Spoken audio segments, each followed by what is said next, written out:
alcance. Buenos días, señor presidente. Soy servidor Carlos Pozos, reportero de Ormolécula Oficial y columnista de la revista Petróleo y Energía.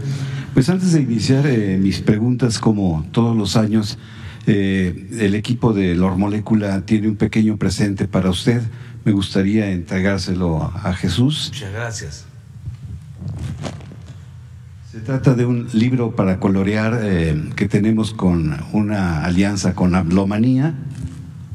Se trata de una camiseta de la Ormolécula Oficial, así como también unos pines que hemos hecho, en donde está el diablito y donde está usted.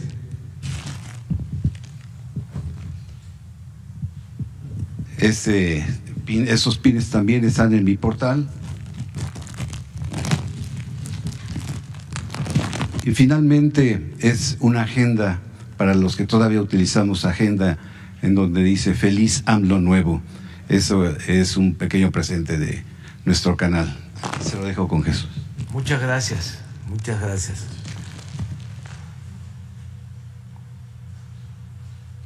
Presidente, para darle contexto a mi primera pregunta, quisiera poner un pequeño audio de 1 minuto con 22 segundos. Era mi deber actuar con toda decisión para enfrentar la emergencia. Así se hizo y nunca lo lamentaré. Los grandes corruptos del pasado, del presente y del futuro rendirán cuentas. No habrá para ellos borrón y cuenta nueva. Yo me comprometo a promover ante mi partido y los diputados de Acción Nacional a entregar el número que abre la entrada a la información del FOBAPROA. Hemos decidido, los diputados de Acción Nacional y los diputados del Verde Ecologista, el traer aquí para que frente a toda la nación entreguemos, para que si se juntan los otros 3 números clave para entrar a las listas del FOBAPROA, se pueda realizar. FOBAPROA informa. Hay 3 tipos de deudores: los que cumplen, los que no pueden pagar y los que abusan. Los 2 primeros merecen ayuda. Los abusivos merecen castigo y deben someterse a todo el peso de la ley. El gobierno apoya a los que lo necesitan. La ley debe castigar a quienes lo merecen. El Fondo Bancario de Protección al Ahorro protege tu economía y el futuro de nuestros hijos. FOBAPROA, protección al ahorro. Solicita información al 01800 711 1330.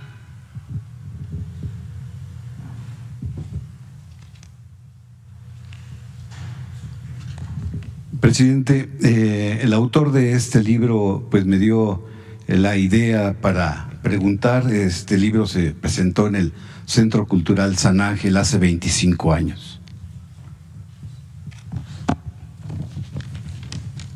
Pero antes de iniciar esas preguntas, presidente, quisiera darle el contexto, porque es importante, de qué está pasando ahorita en Pemex.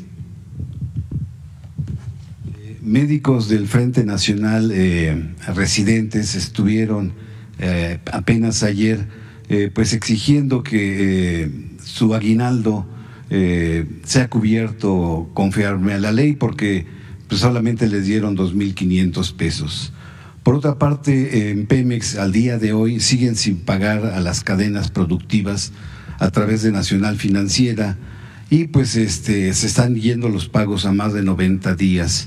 Entonces se pide que el ingeniero titular de Petróleos Mexicanos pueda ayudarles. Y por otra parte, se fugan 100,000 millones de pesos en Pemex, que se van a la compra de aceites y lubricantes y parafinas industriales. De las parafinas, pues le piden que la refinería de Salamanca, en Guanajuato, active el tren de lubricantes que existe porque no existe solamente en esa refinería de Salamanca, existe esta producción de parafinas, que se pudiera echar a caminar y se le pidiera al ingeniero Alberto Isaac, que se le pidiera al ingeniero Jorge Luis Basaldúa Ramos, director de Pemex Transformación Industrial, o al ingeniero José Manuel Rocha Vallejo, pues para que puedan venderles ese producto a los industriales mexicanos. Eso es lo que quisiera comentarle de Pemex. Y bien, inicio con mi primera pregunta, presidente.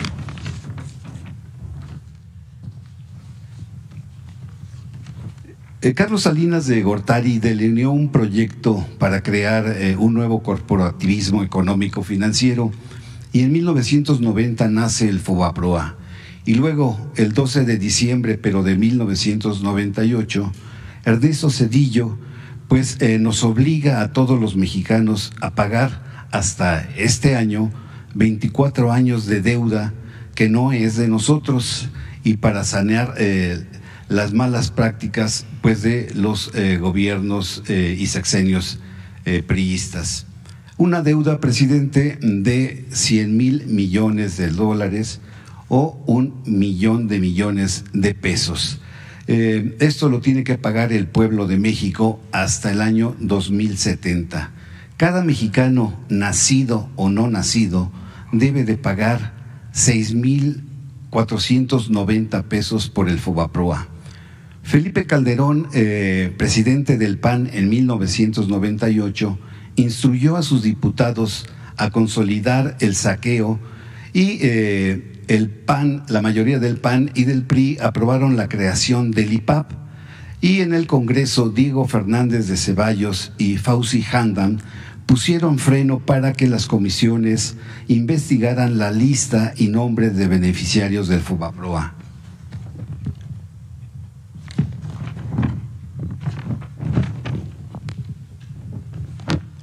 En la primera lista de beneficiarios del Fobaproa están empresas con finanzas sanas que no ameritaban el rescate, están políticos y medios de comunicación, y por eso debemos entender por qué actúa así el Universal y Excelsior, porque están dentro del Fobaproa. Está Videovisa, está Salinas y Rocha, está Taesa, está Dina, está Cementos Cruz Azul, está Mexloop, está Estrella Blanca, está Zapaterías Canadá, está Chedraui, está Del Monte, está K2, está Reino Aventura, está Mexicana de Aviación, está Grupo Lomelí, el Club Deportivo Monterrey, está Taesa, está Fidec, está Cicron y están Hoteles Camino Real. Así como están dentro de ahí Francisco Labastida y Vicente Fox. También está el Grupo CIDEC de José Martínez Huitrón con 776 millones de dólares. Está el Grupo Mexicano de Desarrollo con 6,000 millones de pesos. Está el PRI con Banca Unión de Carlos Cabal Peniche, Banca Cremi y Banco BCH, que son de los 1,325 grandes deudores, solo 600 créditos representan el 55% del total de los recursos del Fobaproa. Cabe señalar, presidente, que en el comité de desincorporación estaban Guillermo Ortiz, estaban Carlos Ruiz Sacristán,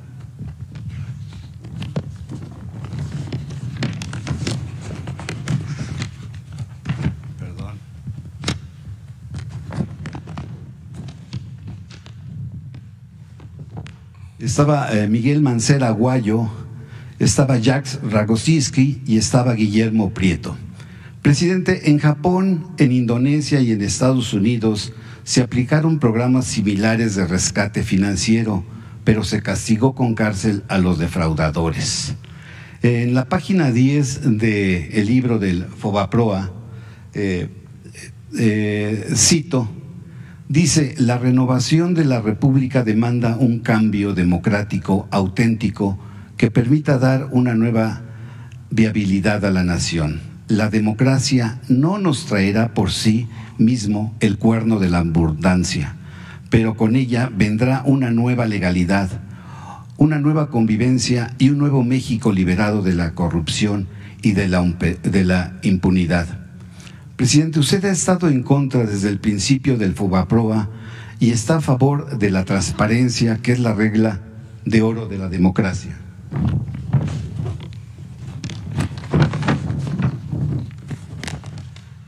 Por ello le pregunto, presidente, usted prometió una comisión de la verdad. ¿La podrá crear el próximo año?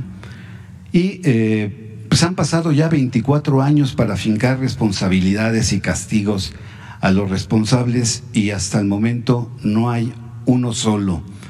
Y que si nos pudiera decir, presidente, ¿cuál ha sido el costo para el país de Guillermo Ortiz y Pedro Aspe? Esas serían las tres preguntas o tres incisos de esta pregunta, presidente. Bueno, pues ya es un asunto bastante conocido. ¿Qué fue lo que pasó? Hubo un cambio de gobierno, terminó Salinas, entró Ernesto Zedillo, se desató una crisis económica, financiera, en la transición. Se echan la culpa Salinas, Zedillo. Ya hemos hablado aquí de que Zedillo se queja de que Salinas le dejó la economía prendida de alfileres y Salinas le contesta que sí, pero que él se los quitó, o sea, Zedillo. El caso es que se produjo una crisis y optaron por rescatar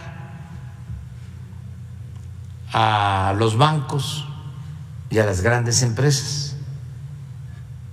Esa fue la decisión que tomó Zedillo.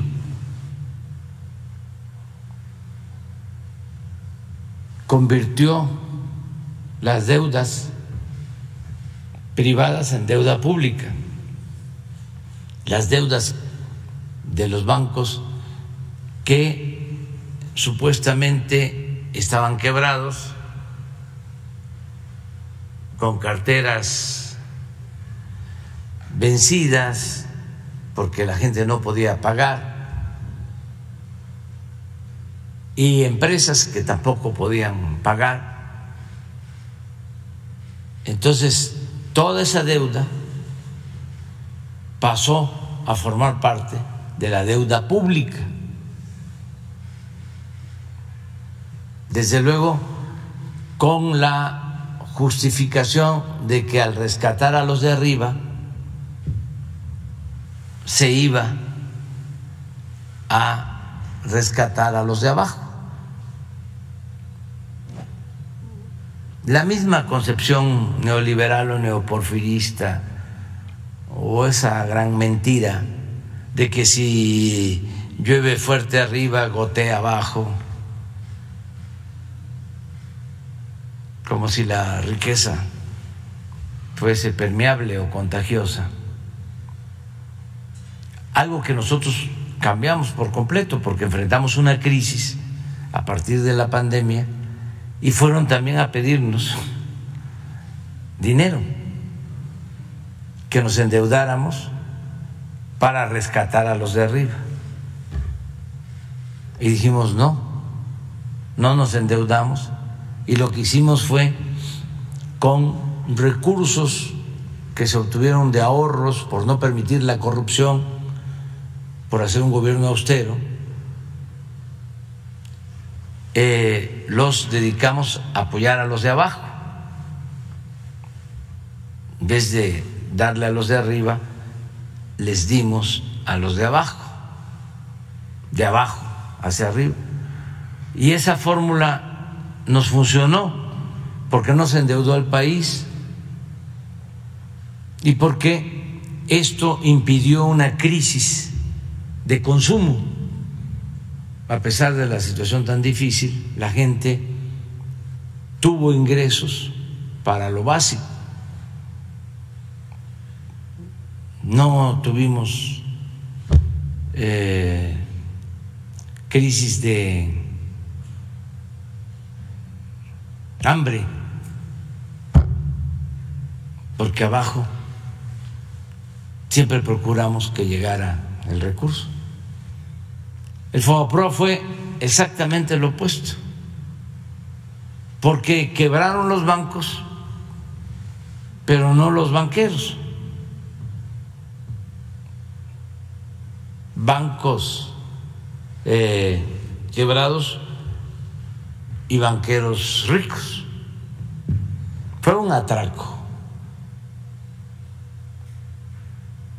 Todo esto se hizo en complicidad con el PAN, que en ese entonces era supuestamente oposición.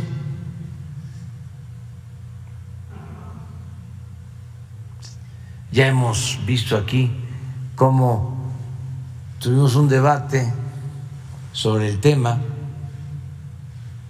en el programa de Gutiérrez Vivó con Calderón. Él era presidente del PAN, yo era presidente del PRD, sobre este tema. Y ellos fingían, porque son muy hipócritas, de que no iban a aprobar el FOBAPROA. Entonces en el debate le digo, mira, ya no le demos vuelta, ¿van a aprobar el FOBAPROA, sí o no? Y me dice el muy cínico, no. Y al mes lo estaban aprobando, junto con el PRI. Un 12 de diciembre de 1998. Entonces, a partir de ahí, pues se empieza a pagar una enorme deuda. También hace unos días recordaba yo de que Zedillo, que está considerado como una eminencia en economía,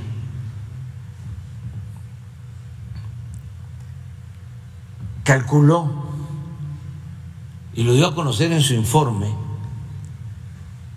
de que el rescate del FOBAPROA iba a significar, nos iba a costar 125,000 millones de pesos.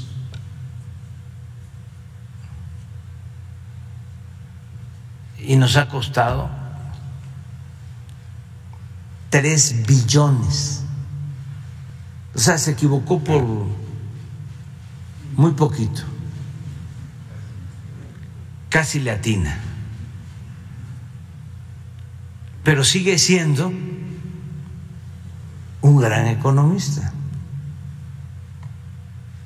Y sigue contando con el reconocimiento de muchos.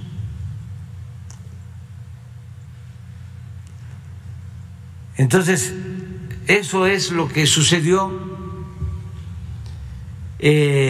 Todavía hay una deuda como de 1 billón de pesos. Cada año hay que estar pagando intereses de esa enorme deuda. Y sí va a llevar tiempo todavía, pero ya toda esa deuda entró al mercado financiero, son bonos, ya nos generaría pues un conflicto mayor el querer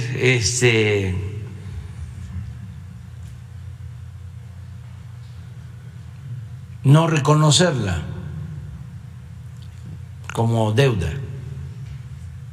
Nos afectaría más como país si la declaramos impagable. Eso lo analizamos desde el principio. Sí fue un grave error, y en política los errores son como crímenes.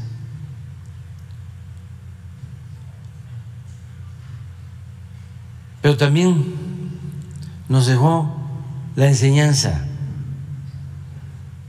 de no volver a esos esquemas, que además son completamente injustos, porque si a un pequeño comerciante, a un pequeño empresario, a una familia de clase media, a un obrero, le va mal, ya sea porque una familia humilde se enferma alguien y no tienen para pagar su atención médica, pues ¿quién lo rescata? Si a un tendero le va mal, un abarrotero, ¿quién lo rescata?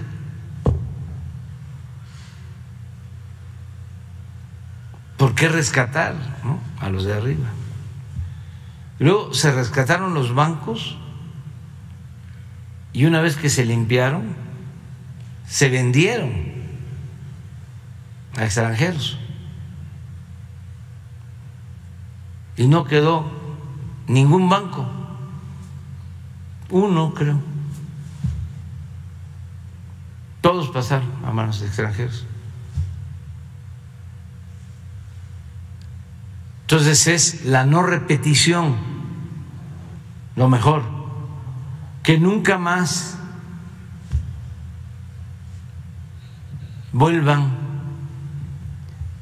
estas aberraciones, estos absurdos, estas grandes injusticias, porque eso es el neoliberalismo.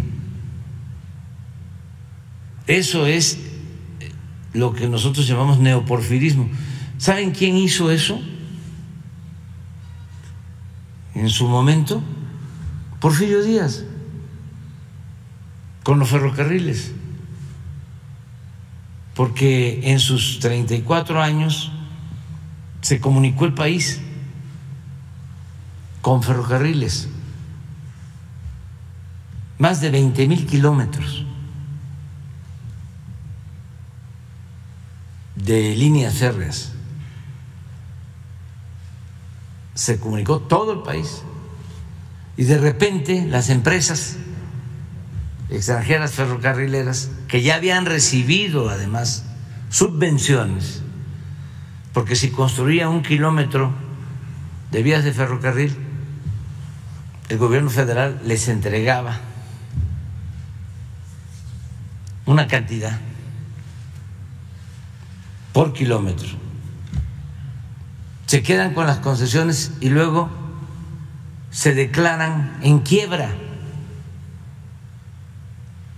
y el gobierno los rescata a todas estas empresas y a los accionistas con dinero público, con deuda. Esto lo hace Limantur, que era el ministro de Hacienda,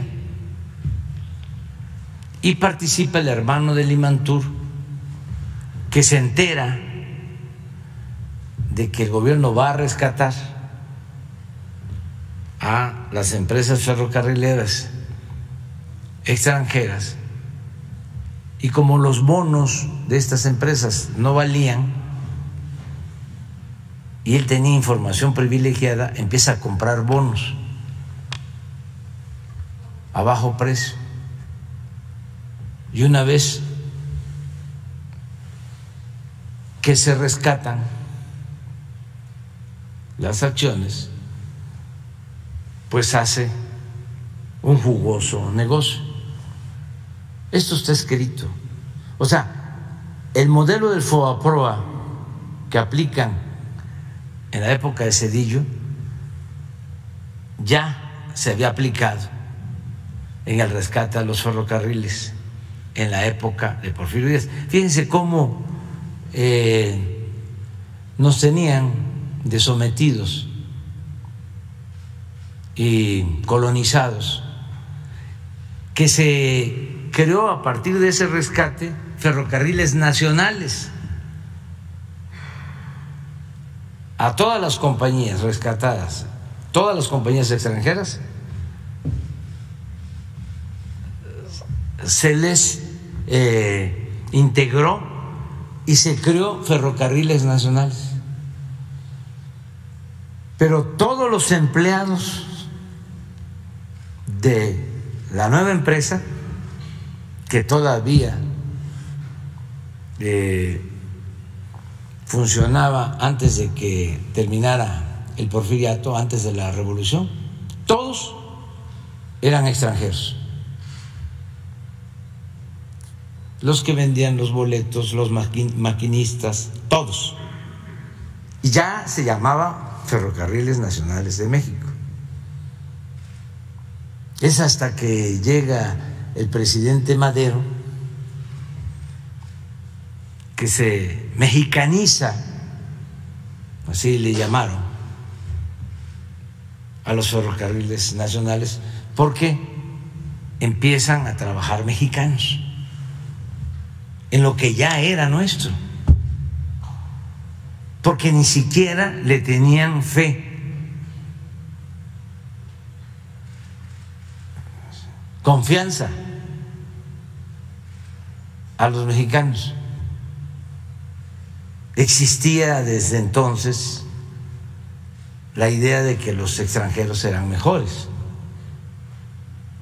que se mantuvo por mucho tiempo, y todavía hay conservadores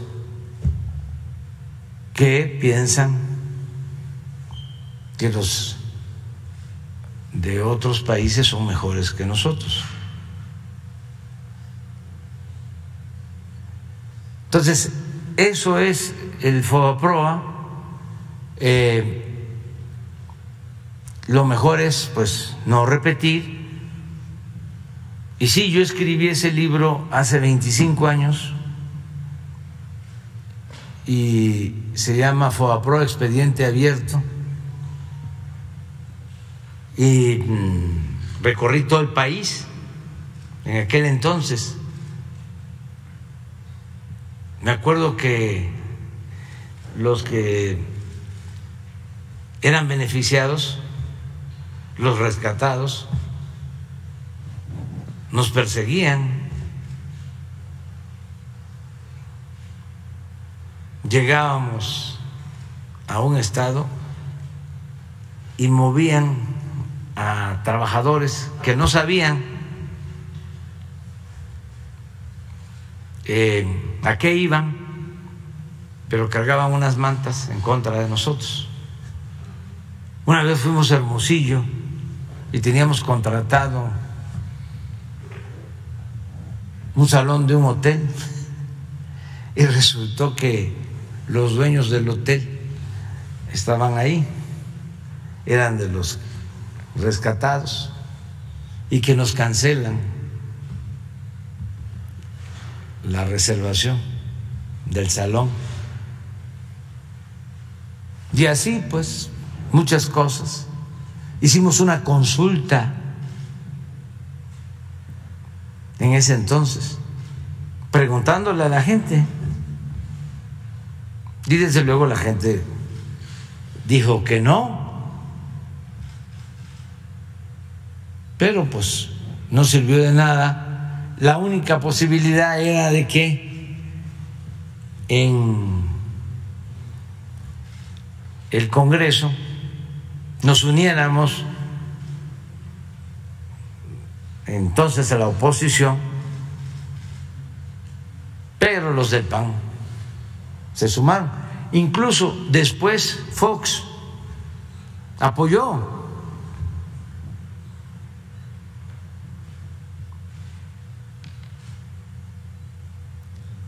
Porque era muy aplaudido por los beneficiarios del FOBAPROA. Amenazaron con denunciarme ya es historia, ¿no? Pero entonces estaba en el Consejo Coordinador Empresarial Burs, Eduardo Burs, que después fue gobernador de Sonora, y amenazó con que me iba a denunciar. Ya, eso pasó. Como dice la canción, lo que pasó, pasó.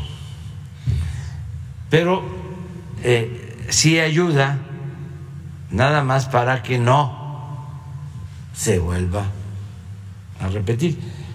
Por ejemplo, esta autopista del Sol la rescataron. Hicieron una tranza, pero bárbara, porque creo que ahí está en el libro. Hicieron un avalúo y el rescate a la empresa significaba darles $300 millones. Y de repente, sin avalúo, deciden darles 500 o 600 millones de dólares. Fue la piñata, pues.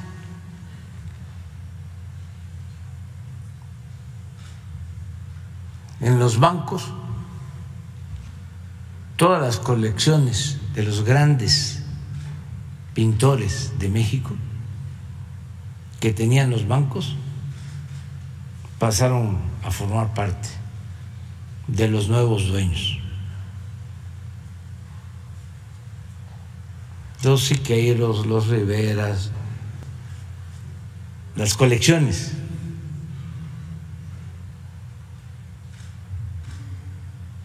De los grandes saqueos que han habido en el país.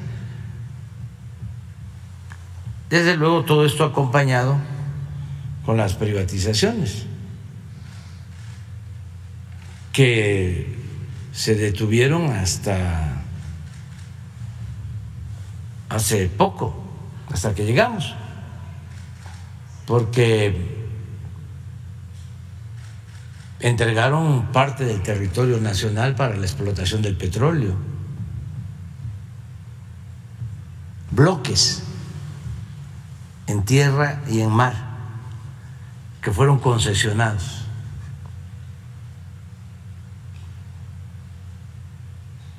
El petróleo de la nación y la industria eléctrica, y además todo esto modificando la Constitución. Ahí sí no había opositores.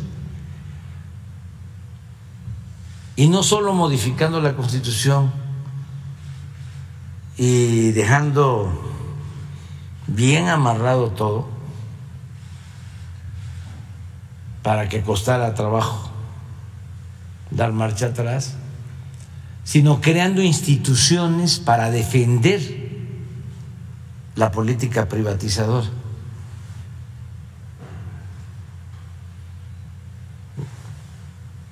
Creando un andamiaje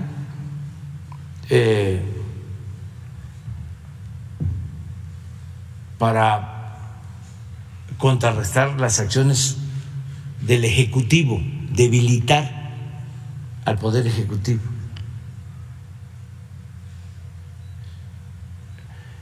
Tuvimos la suerte de que no les dio tiempo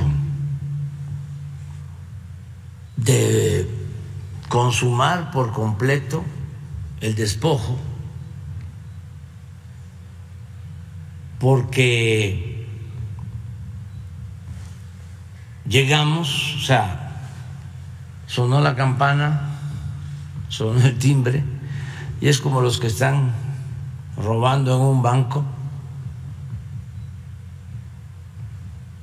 y suena la alarma y pues solo lo que alcanzan a meter en los costales, ¿no? Y van dejando tirado todo.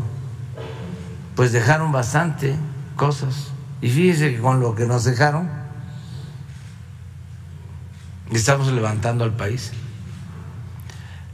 Pero, por ejemplo, dejaron instituciones de estas para controlar al Ejecutivo, en Pemex, en Comisión Federal de Electricidad, pero no alcanzaron a nombrar a sus incondicionales en estos organismos autónomos. Entonces nos dejaron vacíos algunos organismos y eso nos ayudó mucho, porque llegamos y ya se propuso gente íntegra, honesta, patriota, en Pemex, en la Comisión Federal de Electricidad. Si no, hubiésemos tenido muchos más problemas. Por ejemplo, en este Instituto de la Competencia, ese lo llenaron, ahí sí no pudimos. Y ese Instituto de la Competencia es para defender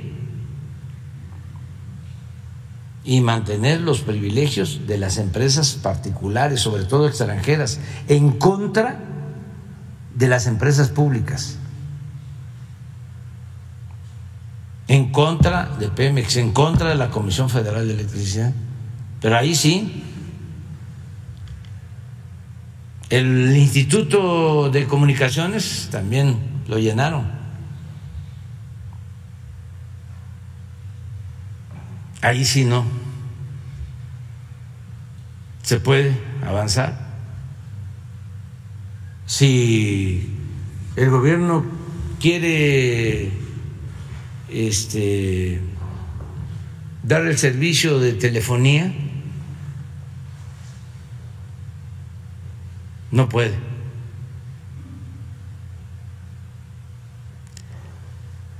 Nos dieron una concesión solo para atender los pueblos en donde no hay internet, donde ya hay, en las ciudades, pues, donde está el negocio, ahí no podemos.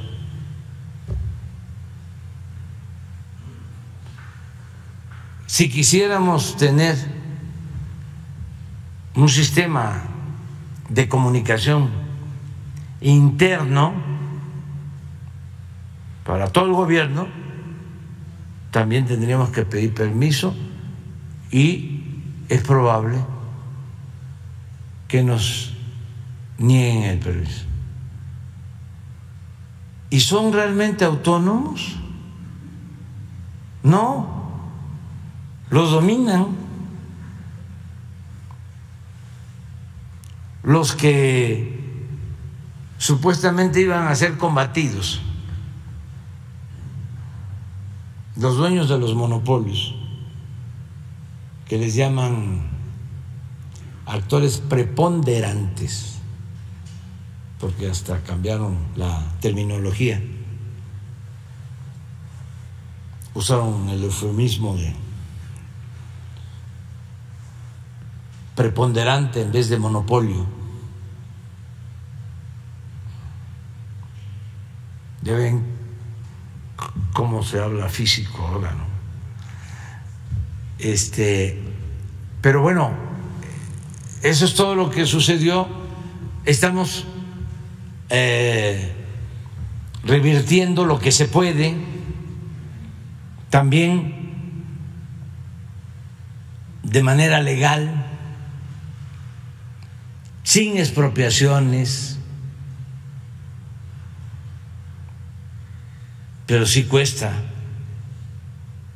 Nos ayudó también el que la gente no solo votó por el presidente, sino también votó por diputados y senadores. y tenemos mayoría, aun cuando todavía falta, porque no podemos reformar la Constitución. Se necesitan 2/3 partes.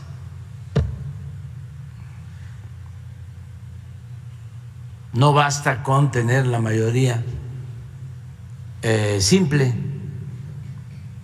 la mitad más uno.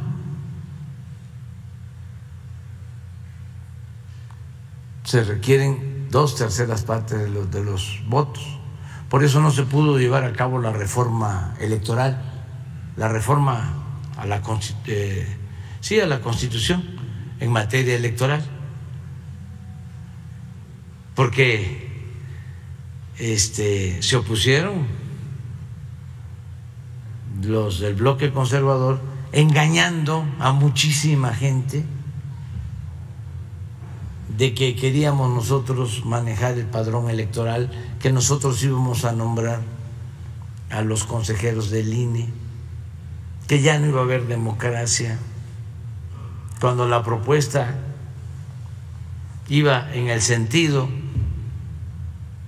de afianzar la democracia, de combatir los fraudes, de combatir los excesos,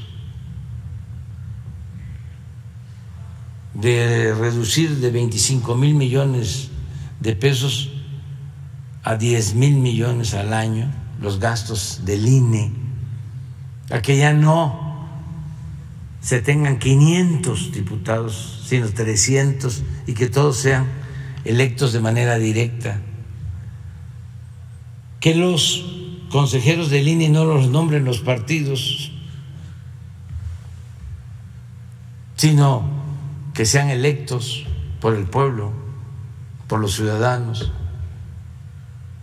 Pero todo eso lo rechazaron, y la mayoría de la gente sin saber lo que se estaba proponiendo,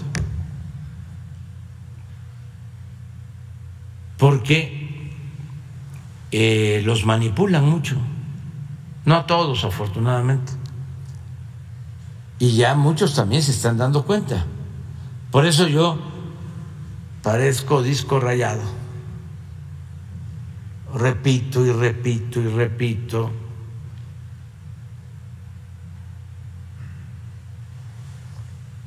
porque hay quienes se creen las mentiras, y al momento que digo les están mintiendo, les están jugando el dedo en la boca, es lamentable que no estén informados,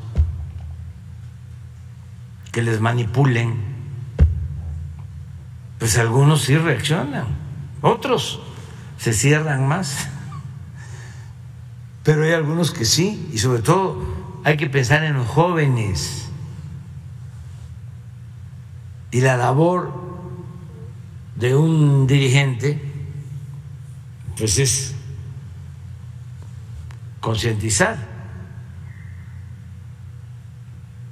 es como la de un predicador cívico, democrático. Esa es la labor de un dirigente.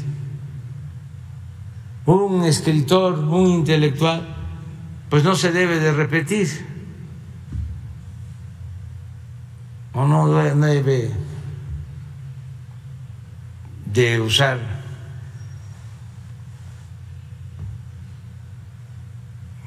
caminos trillados o lugares comunes, pero un dirigente sí.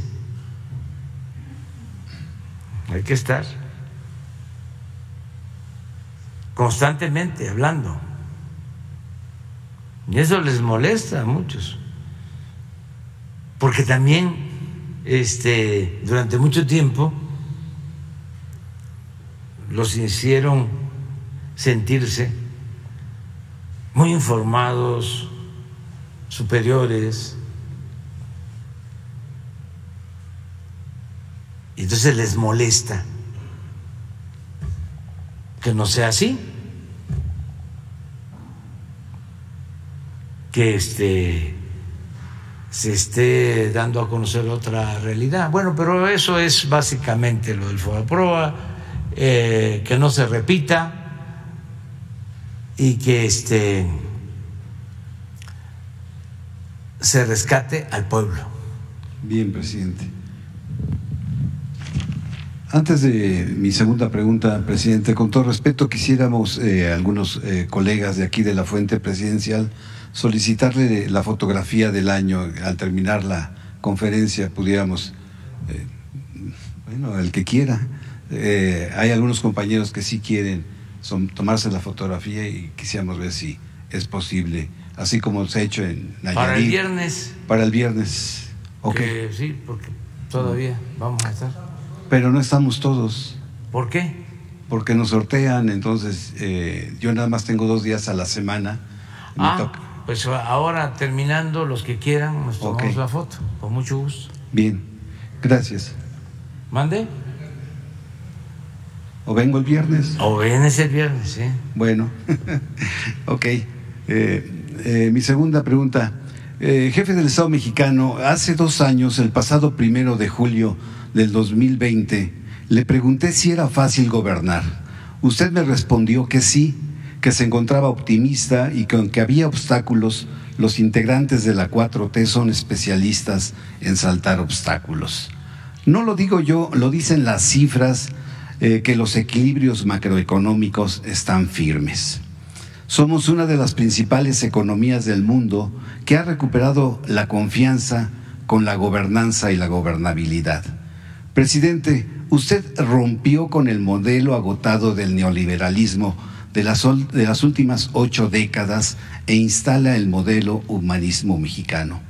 Usted ha enfrentado la crisis de la Casa Gris, las guacamayas, el rey del cash, la BOA, el INE no se toca y ahora el atentado a Ciro Gómez Leiva. Por ello le pregunto, presidente, en estos 28 días de su 5º año ya de gobierno en el ámbito nacional, en un balance en el orden interior, ¿le ha resultado fácil ser presidente de México? Y también le pregunto, en este año hay vencidos y hay vencedores, y saber que si de todo lo que se propuso y ofreció se ha logrado. Pues son buenos los resultados porque hemos enfrentado desafíos de gran calado, problemas muy graves como la pandemia. Eso fue lo más duro, lo más difícil de todo el tiempo que llevamos. Y salimos, estamos saliendo. Dejó pues mucha tristeza, pérdida de vidas humanas, pero sí vivimos momentos difíciles, muy difíciles, y salimos adelante. Nos aplicamos a fondo, todo el gobierno, el sector salud, me ayudaron mucho los médicos, directivos de la Secretaría de Salud, desde luego todos los trabajadores del sector salud. Yo no voy a dejar de reconocer que habiendo oposición, nunca hubo un paro en un hospital de enfermeras, de médicos, ¿no?, en esos momentos difíciles. Y fueron momentos muy dolorosos y además también pues con la oposición encima, queriendo que nos fuera mal.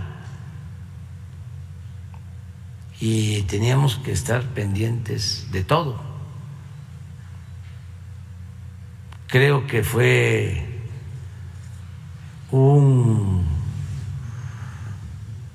buen resultado el tener las vacunas a tiempo y armar toda la estrategia de vacunación. Nada más imagínense lo que significó resolver la logística para distribuir las vacunas. 250 millones de dosis. Ahí las Fuerzas Armadas jugaron un papel importantísimo. Recuerdo que nos reunimos y todo el mundo con deseos de ayudar, pero en todo se requiere experiencia y profesionalismo. La distribución de las vacunas, la logística, pues no podía ninguna otra dependencia más que la Fuerza Aérea, la Defensa y Marina. ¿Quiénes tienen capacidad para eso? De ahí a tomar la decisión, ustedes se hacen cargo. Y muchas otras cosas, ¿no? Las presiones para que se vacunara de manera desordenada y no empezáramos con los mayores y aguantando presiones. Y luego asuntos dolorosísimos, lo de los crematorios. Imagínense eso.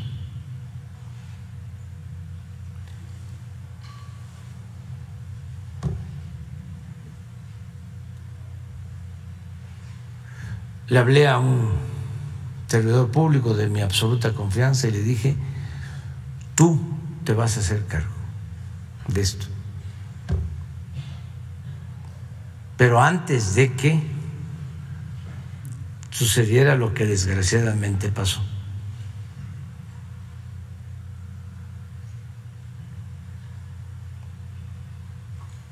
Entonces todo eso fue muy doloroso.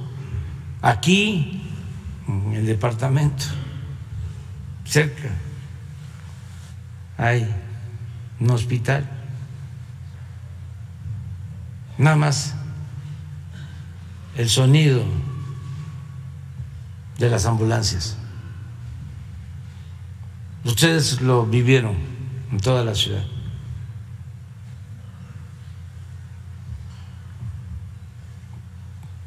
Pues imagínense para quien tiene la responsabilidad. No se es culpable, pero se es responsable. Entonces, a pesar de eso salimos. También en esos momentos es que nos hicieron el planteamiento de endeudarnos y demás. Y en esos momentos dijimos: no va a ser de esta forma.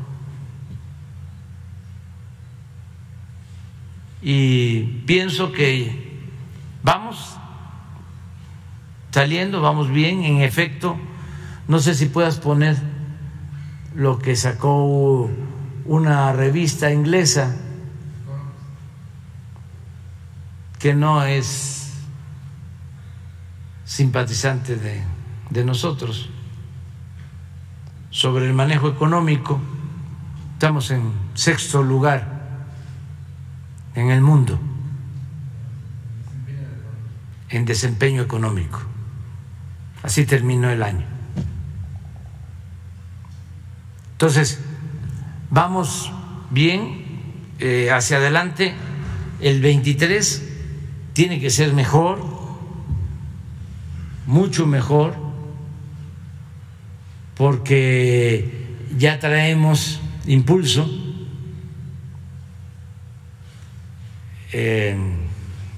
Y en política cuenta mucho el impulso y no perder el impulso.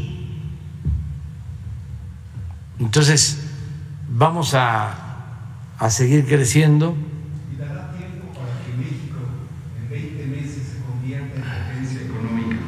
Ya somos una de las mejores economías del mundo y además de las más atractivas para invertir en el futuro. México está en la lista de los países con más ventajas para invertir.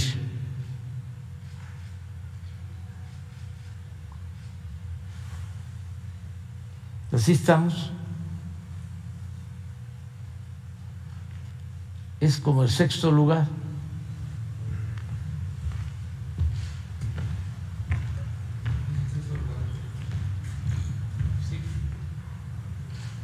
Pero arriba de Canadá, de Japón, de Francia, de Italia, de Bélgica, de Suiza, de Inglaterra y de otros países, incluso de Estados Unidos.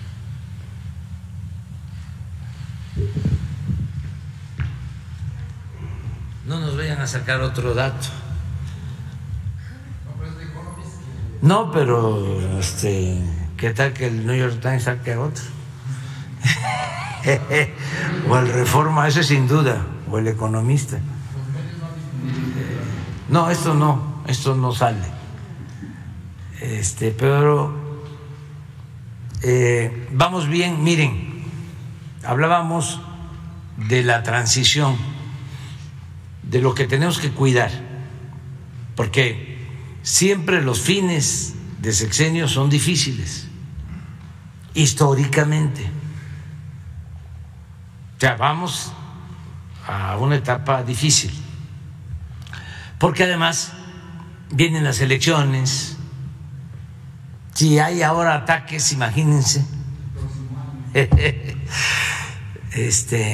como dirían en mi tierra y en mi agua, y lo mejor es lo peor que se va a poner.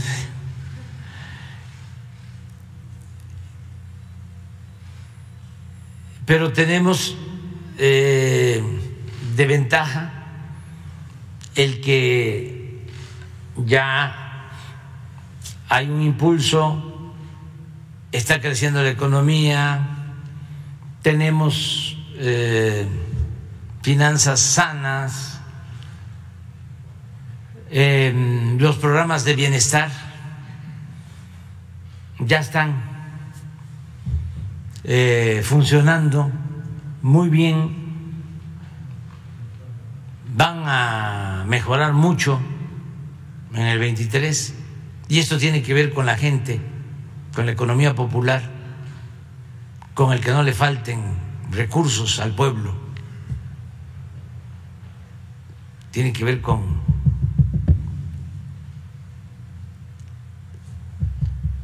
la mesa, con la comida, con lo básico.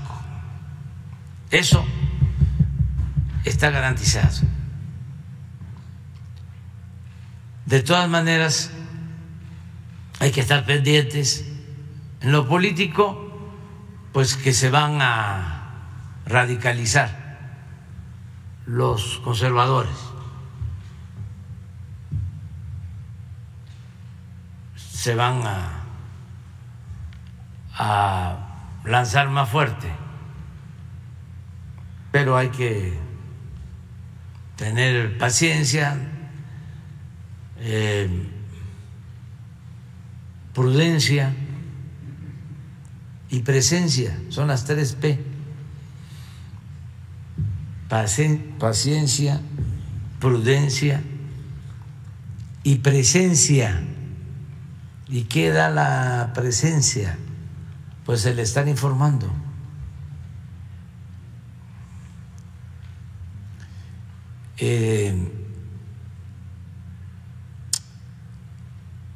Y no tienen elementos, no tienen razones de peso, para no ser tan radical y decir que no tienen razón. No tienen razones de peso, no tienen autoridad moral, porque todos ellos, de una u otra forma, formaron parte de la corrupción que imperaba en el país. Entonces eso les resta mucha credibilidad. De todas maneras ahí vienen, ¿no? Van a seguir con todo. Vamos a tratar también de convencer. Algunos ya es muy difícil que cambien, pero otros sí, porque hasta las piedras cambian de modo de parecer. Vamos a convencerlos para que no los engañen. Por ejemplo, a los grandes empresarios que no los exploten,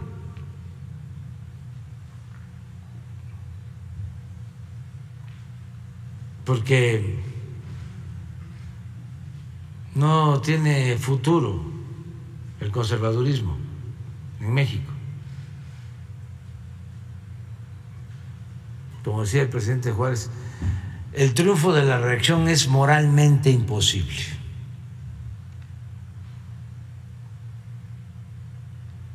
¿Y cómo le van a hacer? Pues, nada más que valoren. No tienen dirigentes.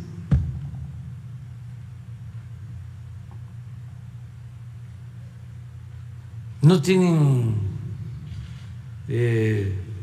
gente con experiencia en la administración pública, en la política. Ya hemos dicho muchas veces, no es fácil gobernar. La mayoría de ellos nunca han tenido cargos de gobierno.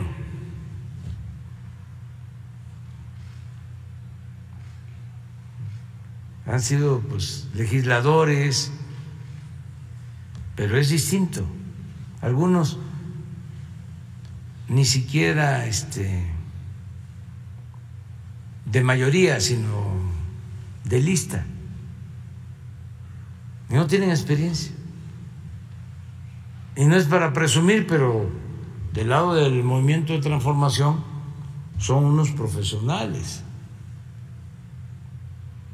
Los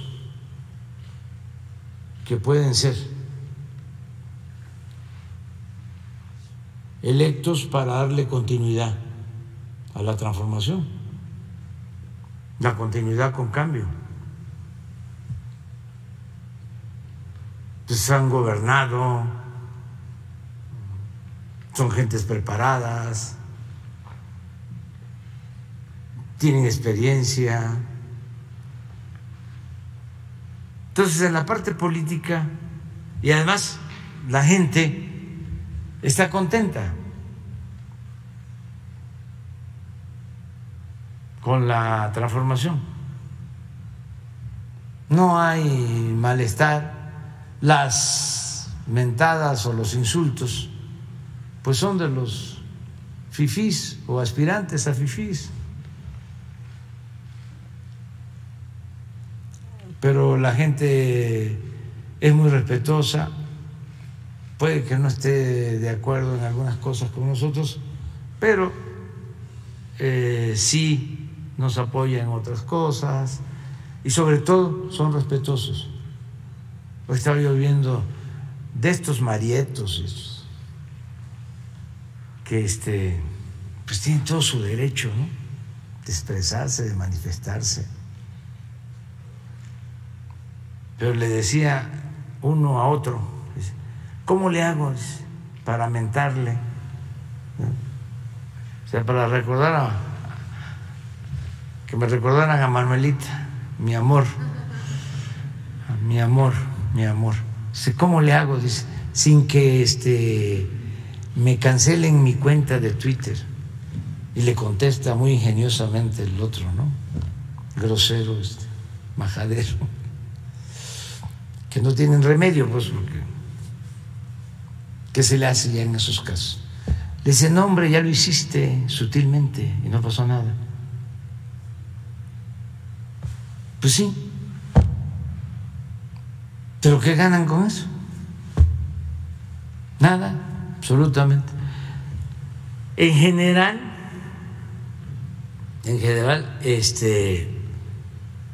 son muy buenas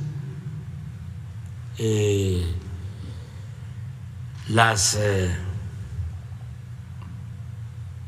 perspectivas, el futuro para el movimiento, sobre todo por la gente, por el pueblo, que nos tiene confianza, le agradecemos mucho. Es una cuestión amorosa, así, de mucho cariño, sincero. Entonces, pues por ahí vamos bien. En la parte económica tenemos que cuidar el que no se nos salga de control la inflación, aunque estamos preparándonos y tomando medidas. De todas maneras, ese es un foco amarillo, porque eso afecta mucho. No es como lo dicen nuestros adversarios, ¿no?, de que la cena de Navidad es la cena más cara, ¿no?,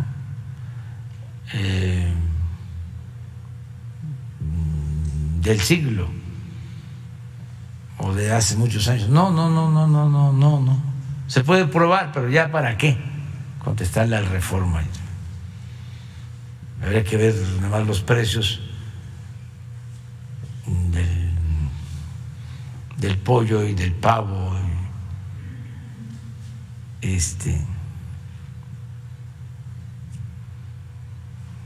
desde el atún, que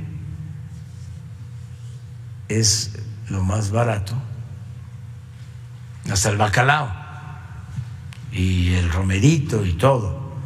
Y no es como ellos dicen, ¿no? Pero de todas maneras hay que cuidarlo, hay que cuidar eso. O sea, no solo preocuparnos, sino ocuparnos. Y ya estamos trabajando. Por ejemplo, vamos a producir más el año próximo, porque vamos a entregar de manera gratuita los fertilizantes a 2 millones de productores del campo, y esto nos va a ayudar mucho.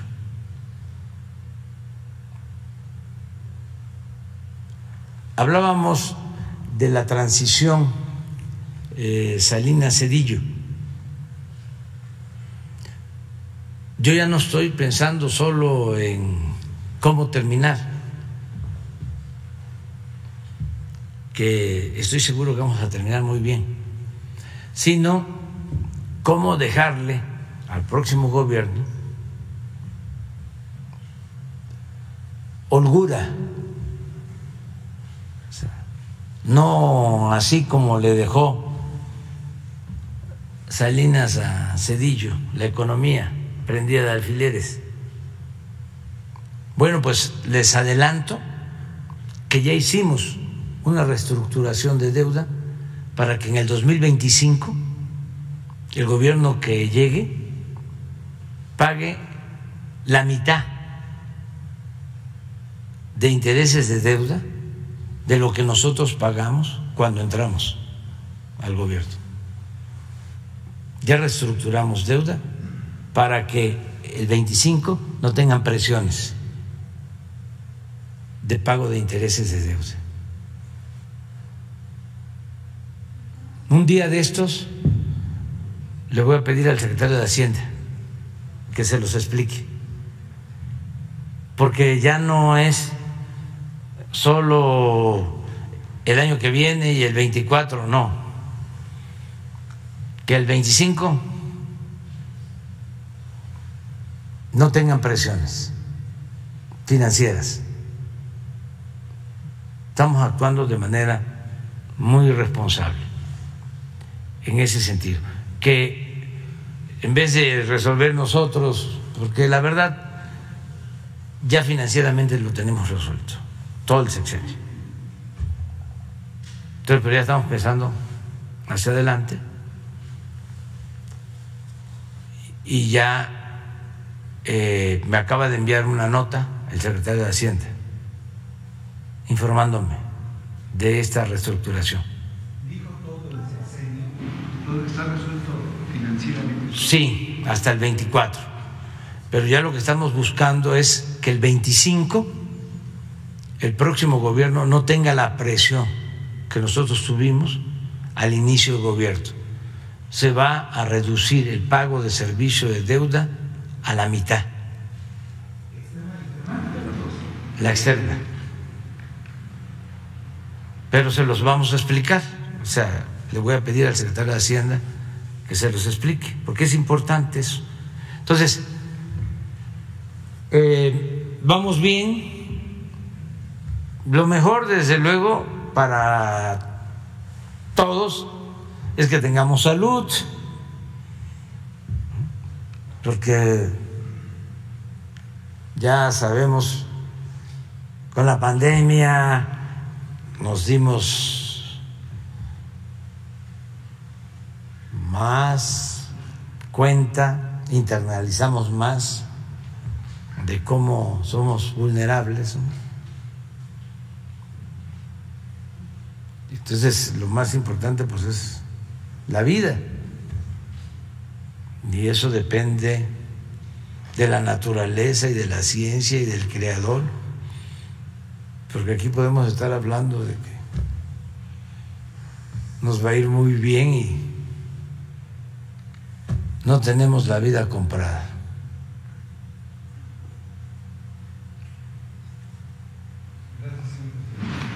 Muy bien. ¿Qué sigue?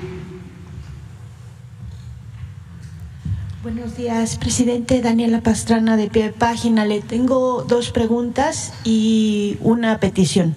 La petición me la hicieron llegar mujeres Cucapá que están en Mexicali para que atienda un tema que no les ha atendido o no han podido resolver con la Procuraduría Agraria.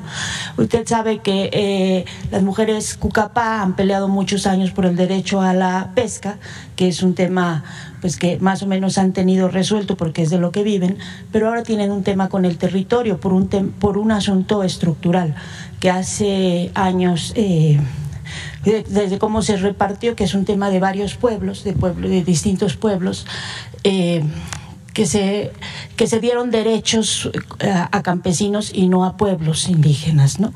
Entonces, pues muchos se han vendido y ahora tienen un problema serio con el comisariado, con las autoridades que les han castigado y los amenazan con quitarles el derecho a la tierra, y si pierden el derecho a la tierra, pues pierden obviamente pues su derecho a existir, ¿no?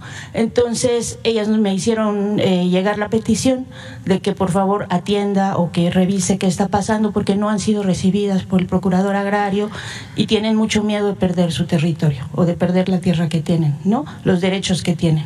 Esa es la petición. Y la pregunta, son dos preguntas. Una, usted hablaba ayer o antier sobre el tema de Uxmal y de Chichén Itzá.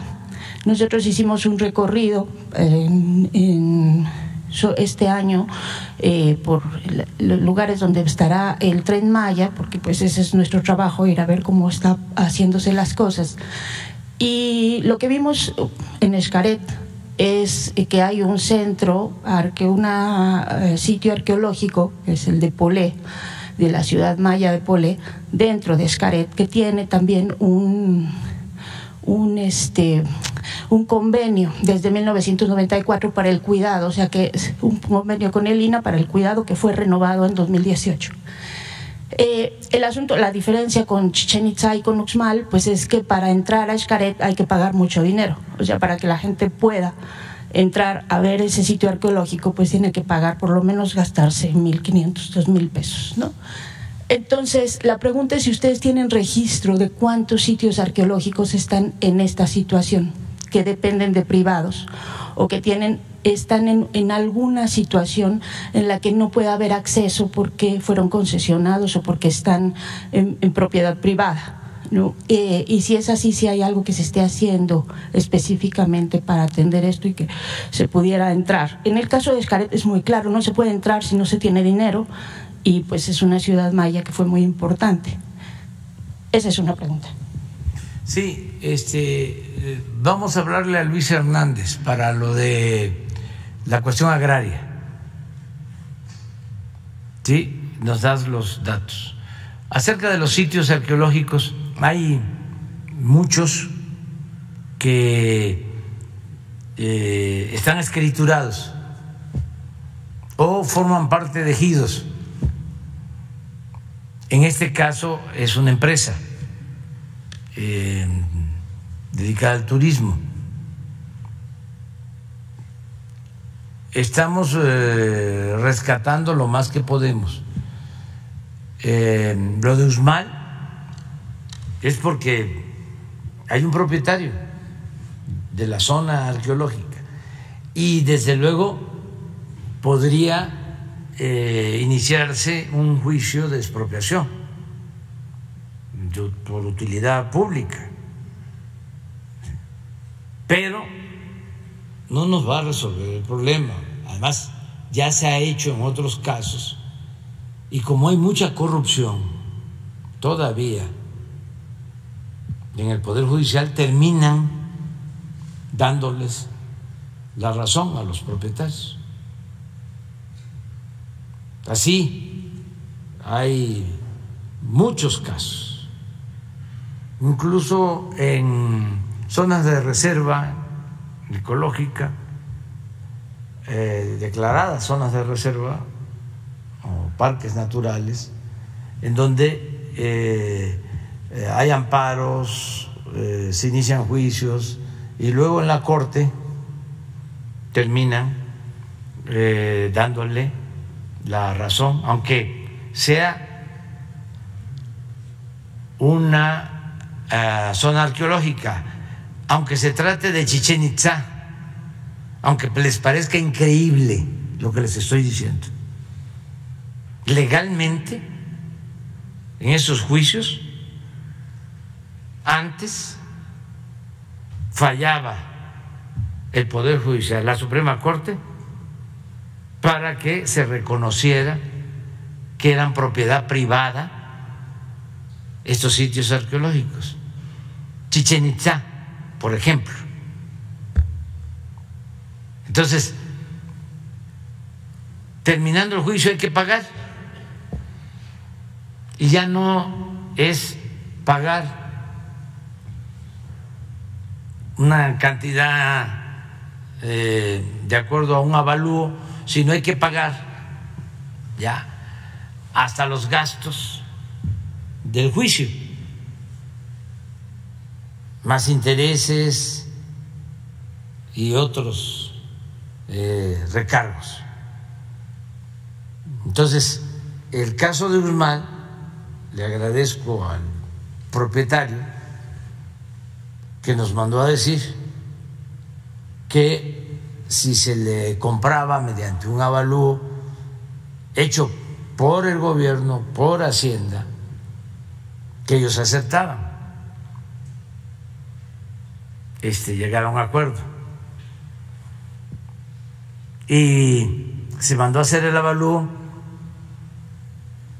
y no resultó una cantidad tan elevada, me pareció razonable, y sí vamos a que ya forme parte del Instituto Nacional de Antropología y de Historia.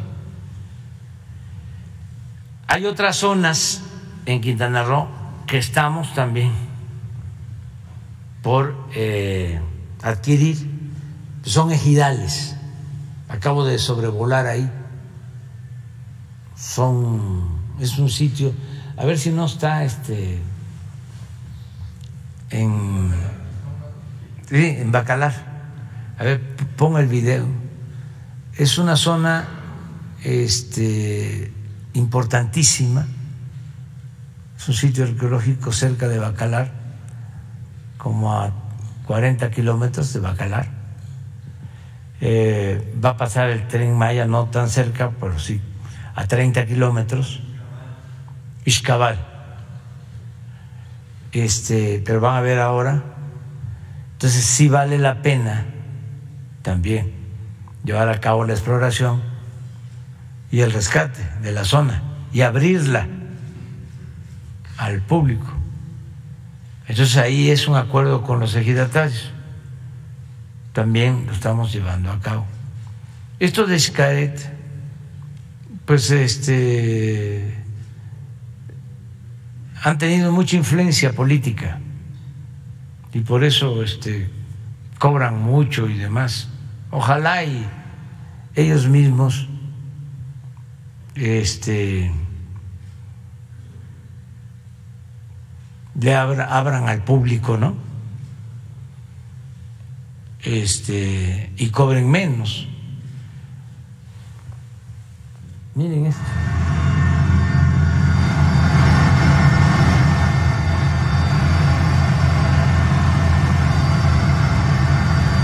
Son edificios. Hay tres. Este es el segundo, pero hay uno más grande. Ahorita vamos a ver nada más el montículo. A ver ahorita si lo vemos. Aquí uno, es. A ver si lo vemos. Acá. Allá. Esto es ejido.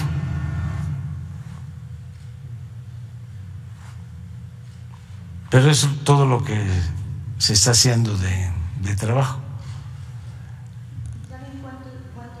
No tenemos, seguro que el INAH sí tiene. Va a estar con nosotros a principios de enero, Diego Prieto, el director, y le vamos a pedir que nos traiga el informe de cuántos sitios están así. Y si hay vías jurídicas para recuperar, y si hay vías jurídicas para recuperarlos, sí, ¿o están en proceso? Sí pueden, sí puede haber vías jurídicas, sí. Muchas gracias, presidente. La segunda pregunta tiene que ver con la educación. Ustedes han hecho o ha estado hablando aquí mucho de la nueva escuela mexicana, del proceso que ya está para primaria y secundaria, y también de las universidades, de las 100 universidades Benito Juárez, pero hay un hueco ahí en la educación media superior que parece que no se ha puesto tanta atención porque primero es un sistema muy fragmentado, según nos ha explicado la secretaria, y también porque pues es en donde más se deserta, es un país en el que solo 17% de la población llega a las universidades. Lo que yo he entendido por lo que usted ha dicho con esta idea de la educación humanista, incluso la reforma que se hizo al inicio de la administración para que quedara las humanidades, la filosofía dentro del artículo 3 constitucional, y pues yo supongo que al impulsar las universidades no espera que llegue menos gente a las universidades, sino que llegue más gente a las universidades.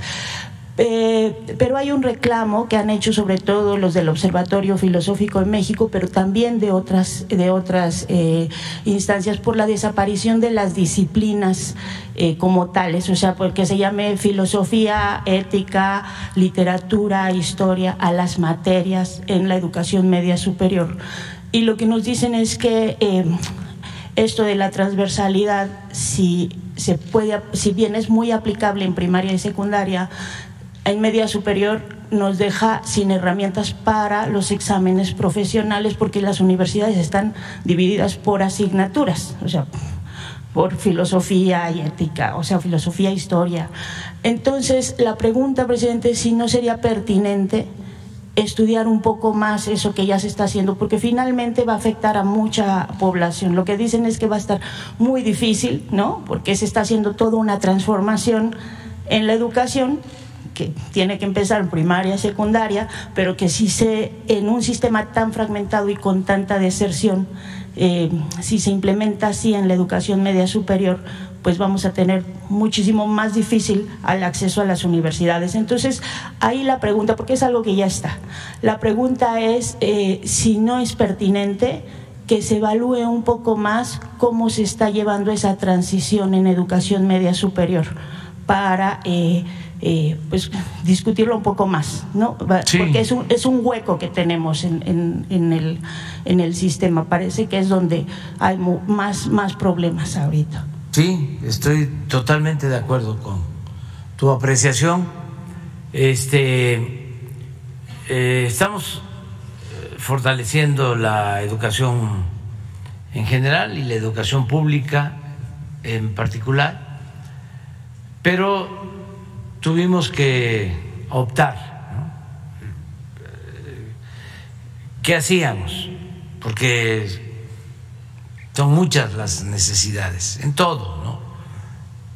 Entonces definimos 4 prioridades básicas. Una, la atención a los maestros, maestras y maestros, desde respetarlos, no maltratarlos, como sucedía cuando querían imponer la llamada reforma educativa, culpándolos del bajo desempeño educativo a los maestros. Primero, desde respetarlos, valorar su importancia, ¿no? Lo que son nuestros maestros, lo que han sido nuestros maestros. Muchos de nosotros nos debemos a nuestros maestros. Yo me debo a mis maestros. Yo llegué a ser presidente, para decirlo así, de manera sencilla, por mis maestros, entre otras cosas, pero jugaron mis maestros un papel fundamental en mi vida pública, política, en mi formación. Entonces, el respeto a ellos, desde el respeto hasta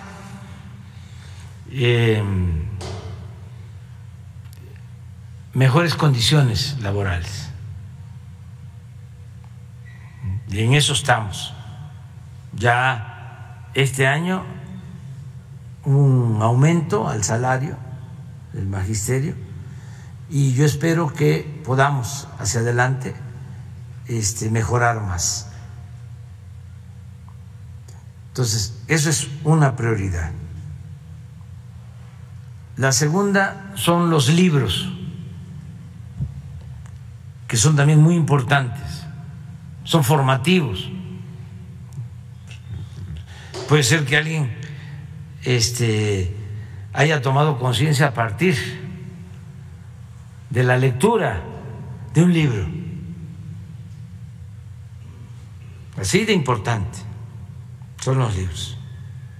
Entonces, estamos mejorando los contenidos de los libros de texto, y por primera vez vamos a tener nuevos libros de texto de primaria y secundaria para el próximo ciclo escolar. Eso es muy importante, nos ha llevado tiempo, lo estamos haciendo con la participación de pedagogos y de maestros y vamos bien, estoy satisfecho con la idea de impulsar una educación científica pero humanista, o humanista y científica. Entonces, eso es lo segundo. Lo tercero son las becas, que también sí, hay quienes pueden estudiar por las becas. Y hay muchos casos donde si no es por una beca no se hubiese concluido una carrera. Entonces eso es lo tercero.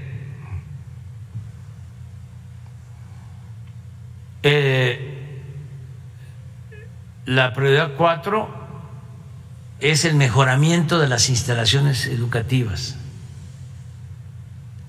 También en eso hemos avanzado mucho. Ya este año vamos a estar entregando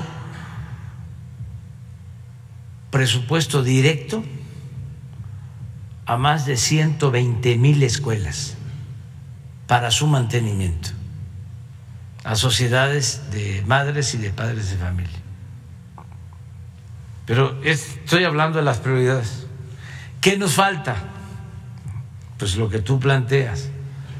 Porque si bien es cierto que las becas, ¿sí?, nos ayudan a enfrentar el problema de la deserción escolar, sobre todo el que la beca a estudiantes de nivel medio superior sea universal, es para todos. Son 4 millones de estudiantes que reciben esta beca. No es suficiente, porque como tú planteas, el sistema está fraccionado, hace falta mejorar el sistema de educación media superior.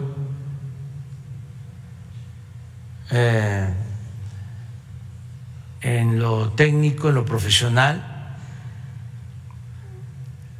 y también la orientación en cuanto a contenidos educativos.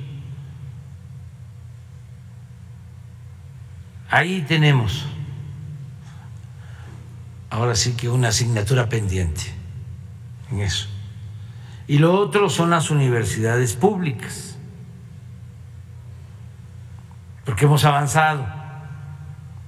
Ya tenemos 145 universidades del sistema Benito Juárez, vamos a llegar a 200, y son universidades que están en las comunidades, en los pueblos, en los municipios más apartados, que ni pensado que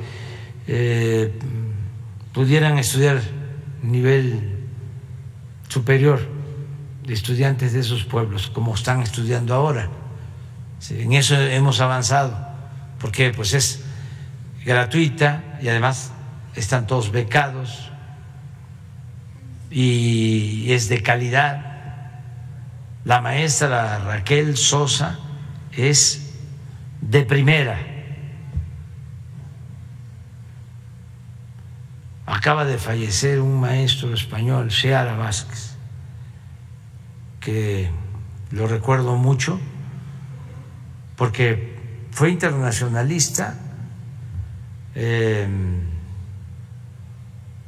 de primera, como académico, amigo de mi maestro Enrique González Pedrero, por él lo conocí, a Seara, y luego se fue a crear un sistema de universidades a Oaxaca, que funcionan bien las universidades. Entonces, se ha avanzado. Esto del maestro Seara ya venía de antes, pero es un ejemplo, como otros casos importantes. Y lo que está haciendo Raquel Sosa, que es muy bueno con las universidades Benito Juárez, está demostrando, por ejemplo, de que con menos presupuesto tiene más alumnos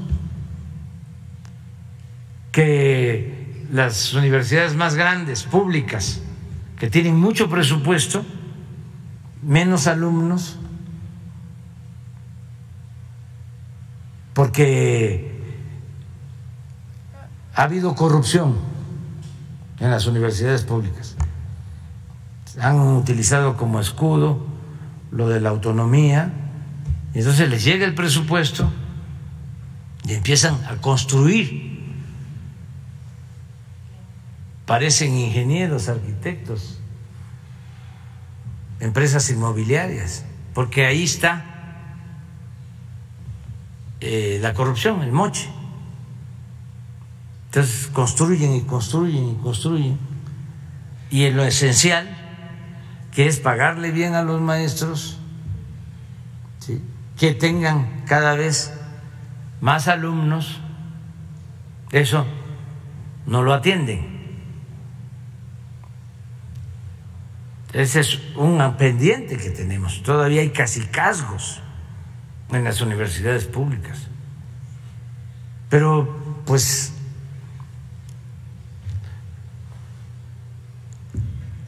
le tenemos que dejar algo a los que vienen, ¿no? Pues todo no se puede, Ya está funcionando, o sea, el tema de la transversalidad de las sí, disciplinas ya está ahorita, ya se está empezando a aplicar. Y digamos que la pregunta es si no vale la pena esperar más antes de separar y dejar de que exista filosofía, literatura, historia, como las conocemos ahorita en la media superior, siendo un sistema que está con tantas complejidades. Sí, hay que verlo, hay que analizarlo. Lo que ya no quiero es comprometerme a algo que no me va a dar tiempo. ¿Sí? Prefiero, cuando yo hable con quien me va a sustituir, hombre o mujer, decirle: mira, esto es lo que no pude avanzar y hace falta, ¿sí? Y este es mi punto de vista, con todo respeto, porque yo, entregando la banda, me jubilo, y jubilar es sinónimo para mí de desaparecer. Es decir, no vuelvo a la actividad política. Ya estoy cerrando un ciclo. Estoy buscándole el nombre a mi último libro de política, porque sí voy a seguir escribiendo, porque si no, no podría yo vivir. Imagínense cuántos años en actividad. Me estoy preparando psicológicamente para la jubilación. Entonces tiene que ser pues ejercicio, tiene que ser lectura, escritura. Ya me estoy preparando para eso, pero nada de política, nada de redes, nada de participación en congresos.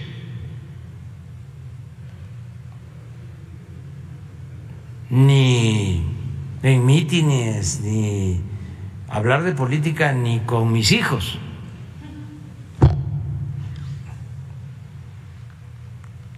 Quieren hablar conmigo, visitarme, ahí voy a estar en Palenque, ¿sí? Y platicamos. Casi voy a poner ahí en la entrada, en la puerta: no se habla de política.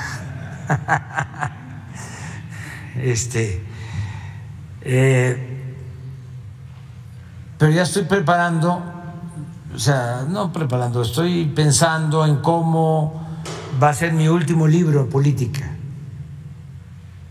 Ya hasta estoy pensando en el nombre.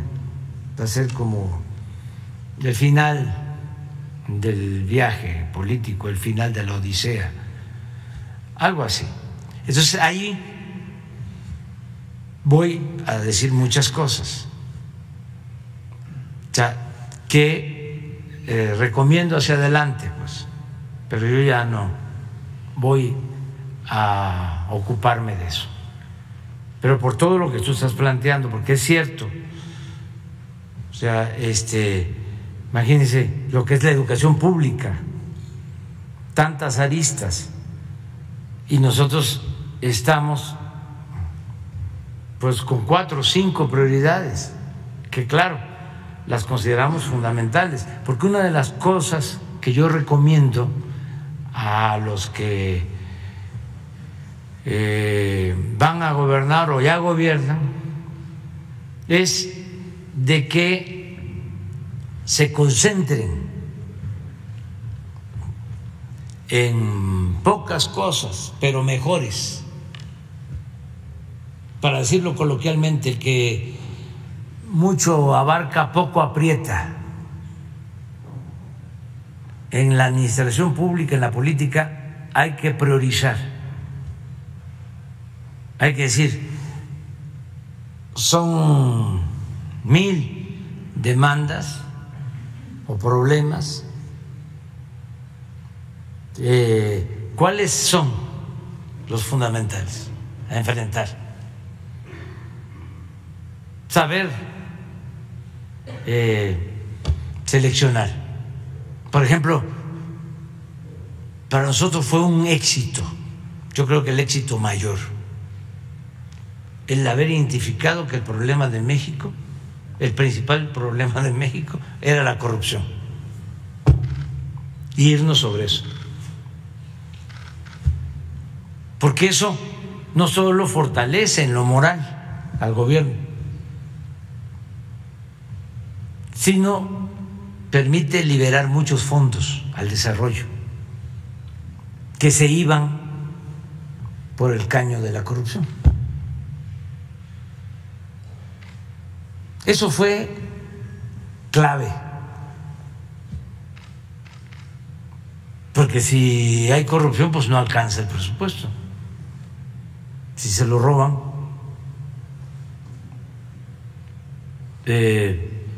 o una obra cuesta 10 veces más que lo que en realidad cuesta construirla. Entonces, el priorizar, el decir esto, y eso lo hemos logrado. Por ejemplo, lo de la masificación o volver universales todos los programas. En vez de tener 20, 30, 50, 100 programas experimentales que sí funcionan bien, pero a nivel experimental o con muy poco alcance. Un gobierno no es una universidad, no es un centro de investigación. Una universidad sí, son fundamentales los laboratorios, lo experimental, el tener testigos, así se les llama. en todos los proyectos de investigación. La ciencia aplicada. El gobierno no. Sí, hay que tener elementos, ¿sí? Conocimiento, profesionalismo, pero procurar ayudar a todos. El programa de adultos mayores es universal, es a todos.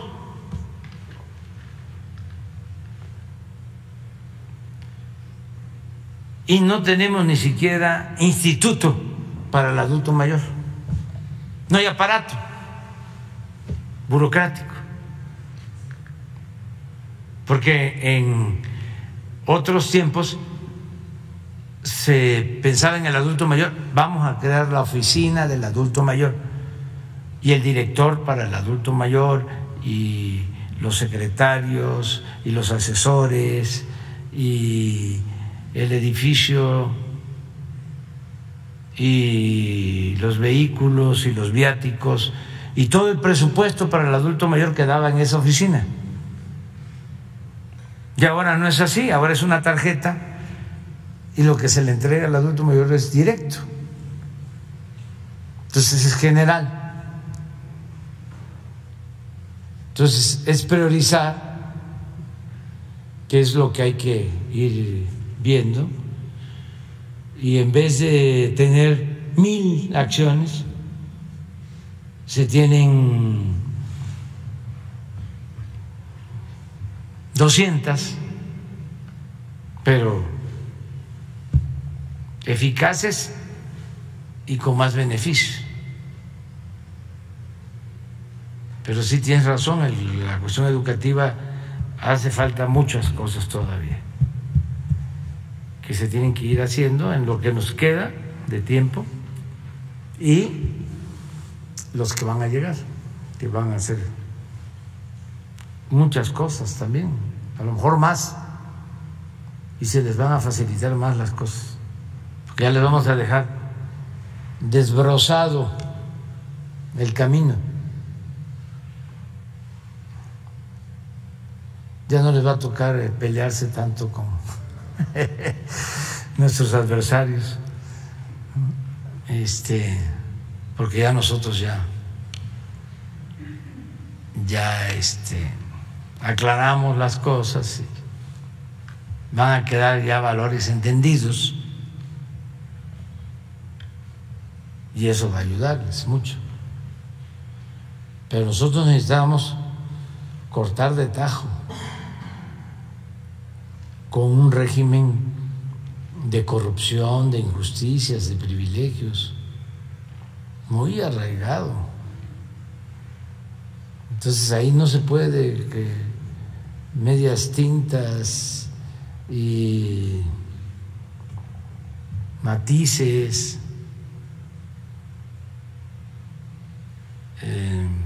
indefiniciones, simular. No, son momentos de definición. Y ya se está logrando, se está avanzando. Yo les voy a ofrecer ahora una disculpa porque me tengo que ir. Después regañan mucho. El día que nos tardamos 3 horas, no. ¿Cuánto? 3 horas 28. Pero me doy cuenta que hasta los adversarios aguantan, pero no hay que tardarnos tanto. Quedan pendientes los compañeros que ya quedamos para mañana, los que ya quedamos.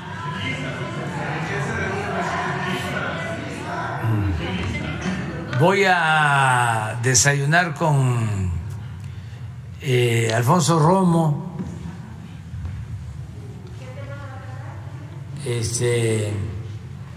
y tenemos 2 reuniones importantes,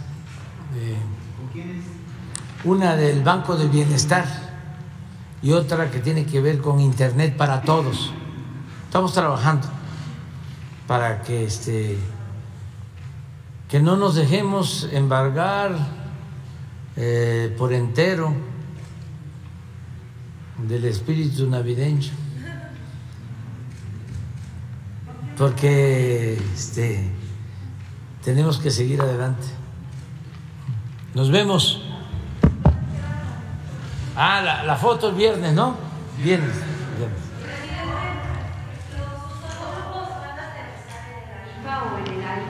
¿Lo qué? Sus homólogos en la reunión de la cumbre. Está ya garantizado que el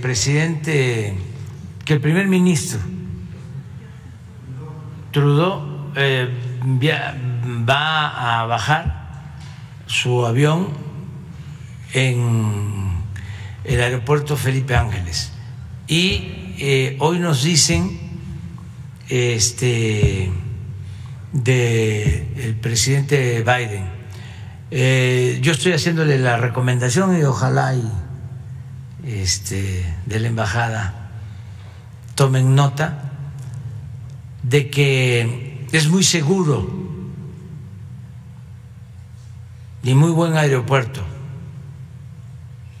el Felipe Ángeles, y ojalá y baje ahí el avión del presidente Biden, porque además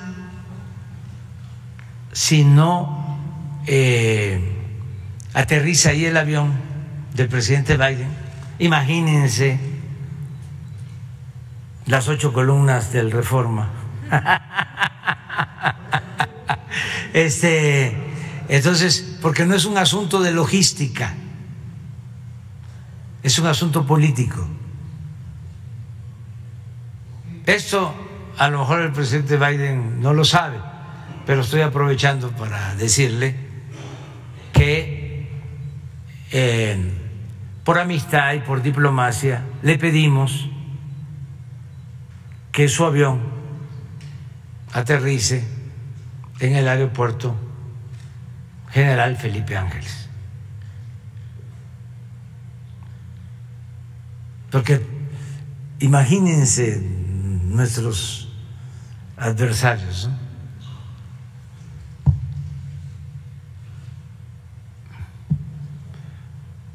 Ojalá y siempre actuemos con sinceridad, ¿verdad? Hoy todo lo que dijimos